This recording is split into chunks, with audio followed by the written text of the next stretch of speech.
Today we're going to talk about one of my favorite games, which is Root. Specifically, I'm going to give you some tips and tricks on how to win with the Woodland Alliance.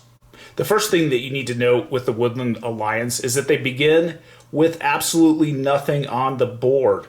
Think of the Woodland Alliance as a clean slate. You can look and react to whatever all of the other players have done to the board, specifically during the setup phase. Some people see this as a disadvantage. I see this as an advantage. You know exactly where they're going to be, and that gives you an excellent ability to strike them where they least expect it. On your first turn, you want to focus on spreading sympathy across the board. You're going to take your sympathy supporter stack and take a look at it. This is going to allow you to spread into 2 yellow locations and 1 red location. So let's go ahead and take a look at what that means. The reason why we want to place our initial sympathy token in the center of the map, it allows us more options when we are placing subsequent sympathy tokens. Now remember, after your first sympathy token is placed on the board, all subsequent sympathy tokens have to be placed in adjacent clearings. So if you place, let's say, your first one in a corner, you don't really have that many options. In this case, though, we have several options because we have 3 different adjacent locations actually on the map. So I'll show you how that's going to play out. We're going to zoom out a little bit. And if you notice, we still have a red and a yellow sympathy card, supporter card that we can play for sympathy. So I'm going to show you how that works. Next, we're going to expand to the corner by spending the red card. And then finally, we can spread to this yellow location that's adjacent to it because we have 1 more yellow card left. So what you've done on the first turn is you've built 3 sympathy tokens on the map, and you're putting them sort of in the center of the board. And that's extremely important because that will help you fuel your outrage ability. And I'll show you what that means. In general, when playing Root, cards are power. It allows you to do things with the game. And the outrage option is no different. If you look at the top of the Woodland Alliance, and this is a skill that you really need to get comfortable with if you're playing the Woodland Alliance. Anytime one of your sympathy tokens is removed from the board, or anytime enemy troops move into one of your clearings with a sympathy token, they owe you a tribute. They have to pay you one of their cards, basically from their hand of the matching clearing type. If they don't do that, you get to draw one from the draw pile. So if they can't actually pay you one of those cards, you get a card off the draw pile itself. Do not forget this outrage ability when you are playing the Woodland Alliance. The reason why you want to put all of your sympathy tokens in the center of the map is that anytime enemy troops move into that territory, it's going to give you resources. So think of it that way. I see a lot of Woodland Alliance players, when they first start playing, they'll put their sympathy tokens in the corner because they don't want to get attacked necessarily. And that's the truth. If you lose the sympathy token, yeah, the enemy gets a point, but they also then have to pay you a card. So even if they take out your sympathy token, you're still getting something back from it. And you can put those sympathy tokens out over and over again onto the board and keep scoring those points. So think of it that way. Get in the middle of the board and force your opponents to move through your territory where you have a sympathy marker. It will help you immensely. So let's sum up the birdsong from your first turn. You've already placed 3 sympathy tokens onto the map, which has allowed you to score 3 victory points. So that's a great opening turn. Now what you're going to do is you're going to focus on the mobilize option, which is the second option in your daylight. You're going to have some cards in your hand, so I simulated that by just drawing 3 random cards off the top of the deck. I'm going to take these cards and I'm going to spend them and put them into my supporter deck. And why that's important is that next turn I need more resources in my supporter draw deck to keep up with my birdsong activities, specifically revolt. I want to try to revolt as soon as possible, and I'll kind of show you the point of that. So really, your first birdsong is spreading sympathy. Your first daylight is going to be mobilizing and dumping as many cards from your hand into your supporter deck as possible. I'm going to add another note about the setup of the game, which is a little bit counterintuitive when you're playing the Woodland Alliance. When you're actually setting up the Woodland Alliance, it tells you to put 3 cards specifically into your supporter deck. but as the general part of the setup, each player gets to draw 3 cards, and that's critically important for the Woodland Alliance. They don't get to draw more than 1 card per turn until you start getting these bases out into play. So your first opening hand is very critical that you take and mobilize all of those cards, all 3 of those cards, and place them into your supporter stack. And I'll show you why, because you want to revolt as soon as possible so that you can uncover one of these base icons, and underneath you get another card. So as we mentioned before, cards are power in Root.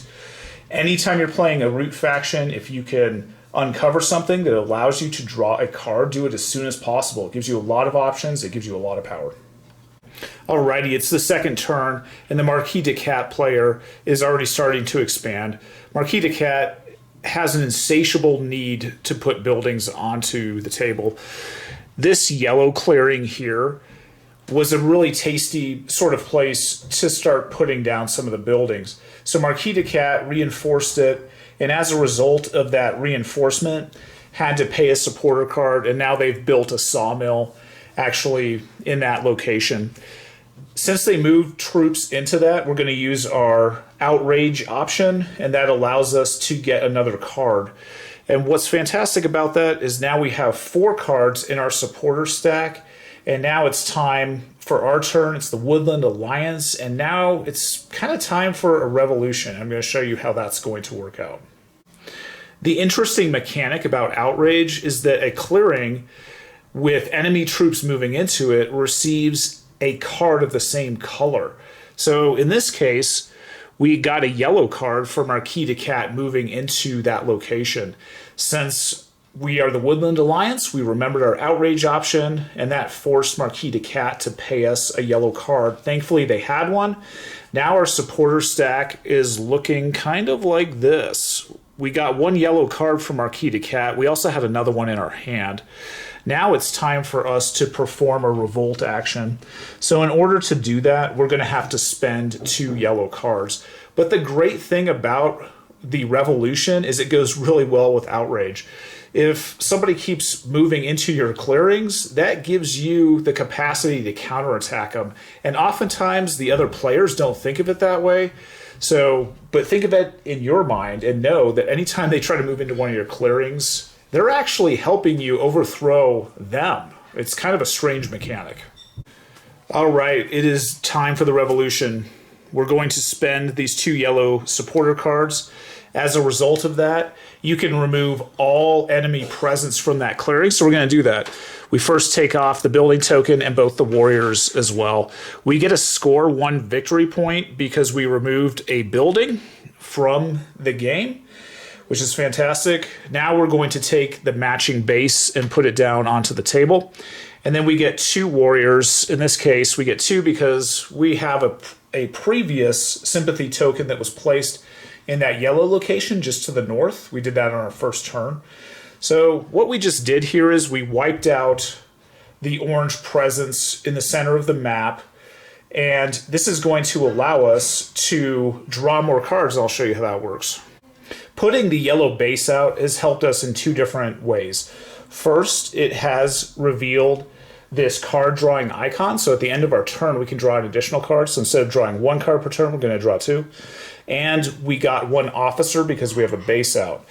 Now, there's another thing that occurs as well, is that once you have a base out, your supporter stack can go over 5 cards. So that's critically important. So the need to put out your first base is extremely important for the engine, and you need to do it in the second or third turn when you're playing the Woodland Alliance. Once you have your first base down, it really unlocks your evening activities. Specifically, you can use these officers to do all of these different actions. The first one that I want you to really focus on is the recruiting action. You can put extra warriors in play onto the table at your base locations. So simply by using this, and you can do it one of 2 ways. Typically I stand them up and I knock them over when they're used. And then it allows you to take one of these warrior tokens and put it at one of your base locations. The warrior that we placed onto the board went here at our base. Now we have 3 defenders at this location, and that is extremely powerful and potent if you're playing the Woodland Alliance. So now we're going to get into one of their abilities, which is extremely powerful. It's called Guerrilla War.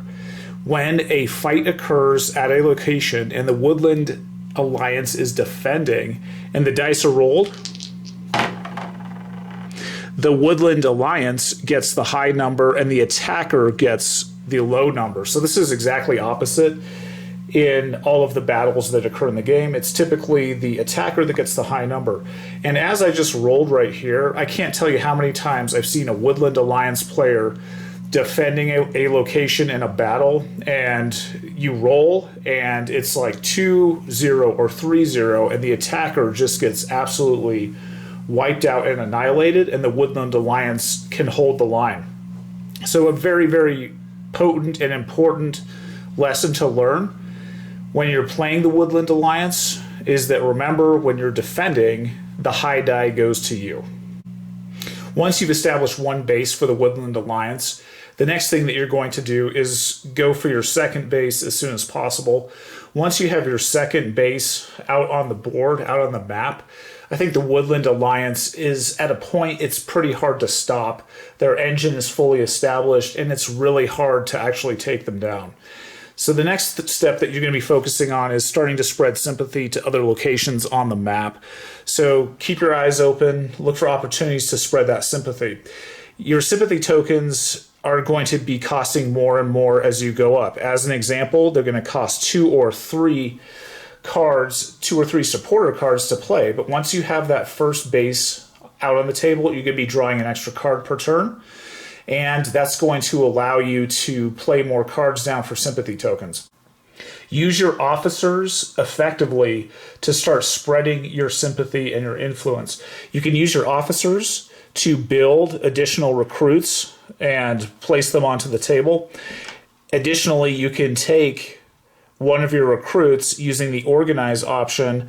You can remove that recruit from the map to place a corresponding sympathy token onto the map as well. So once you have a fully established set of 2 bases out on the board, use your officers to start spreading your sympathy as well. And it's a fantastic way to start gaining a lot of these points. As you start getting down the track, and if you notice, these are all 4 victory points for each one of those tokens, and so is this one right here. So if you look at that, there's 16 points just in those 4 sympathy tokens. And that's more than half of what you need to actually win the game.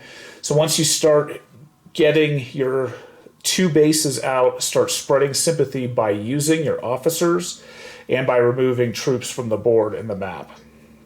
I always like to talk about crafting as we're talking about factions and root.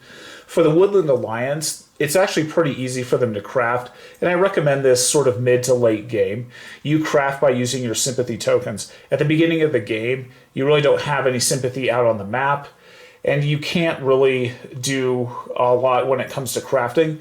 But once you start getting into the mid game and the late game, and you have your bases out, it's giving you more cards in your hand per turn. So you can use one of those cards here and there to supplement your point totals with crafting. It's a good way to make some of those points toward the end of the game when you're in the 20s or mid 20s, and you need just a little push to get you to a turn where you can win the game in one turn. So always keep those options in mind when you're getting toward the mid to late game. Craft a couple items here and there. You're not going to lose anything other than the crafting card itself. So that's a fantastic option. I want to make a note about the Woodland Alliance, and hopefully this keeps you in the game a little bit longer. You never want to leave your bases undefended. At a minimum, have 2 of your warriors at a base location, if not 3. If you look at just this site right here, if this site were to fall, the enemy could gain 2 victory points. In addition to that, you as the Woodland Alliance are going to suffer many negative effects for losing the base.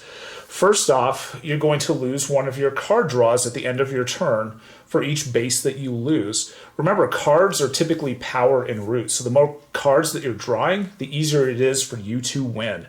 In addition to that, you're going to be losing some officers. Once that base location falls, you are also going to be losing supporter cards from your supporter deck that are of the same color from the base that was just wiped out. In addition, if you have no bases on the table, your supporter stack is at most 5 cards, so this really diminishes your ability to play the game. So if you're playing the Woodland Alliance, be really critical of defending those base locations. It is very, very easy to defend those base locations with the guerrilla war tactic. Remember that you get the high die in defense during a battle if you're playing the Woodland Alliance. Keep this in your mind the entire game. Do not let your base locations fall. If they do, it's going to set you back turns and turns and turns, and you're going to probably lose the game. I want to thank you today for looking at this video for Root, specifically the Woodland Alliance. Hopefully you've learned some tips and tricks so you can make your next game of Root more successful while you're playing this faction. Thanks again for watching, and as always, have fun gaming.